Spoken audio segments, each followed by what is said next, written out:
The Case of the Arctic Hero. Dr. DeLater is talking to his young friend, Charles Macon. Don't tell me, Charles. Let me guess. You were trying to impress a young lady, but your plan backfired and you got your face slapped. Charles nodded glumly and said, This time I was absolutely sure I had my story down pat. Yet something went wrong. I can't figure out what. Well, what happened? You've heard of Gertrude Morgan. Her grandfather sailed with Admiral Byrd, and a cousin climbed Mount Everest.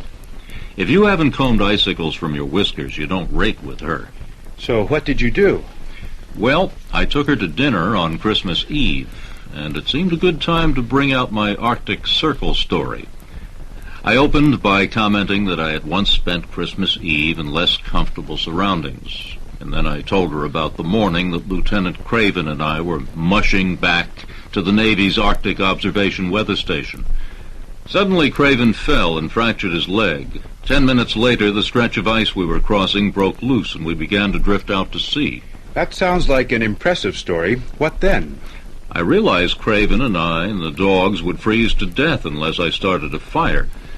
Alas, we had used up all our matches. I got out a small magnifying glass from our instrument kit, and then I tore off sheets from our reports and laid them on a steel instrument box. By focusing the sun's rays through the glass onto the paper, I started a good fire. Fortunately, a boat picked us up after 24 hours.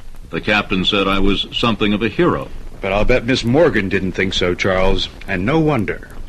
What was wrong with Charles's story?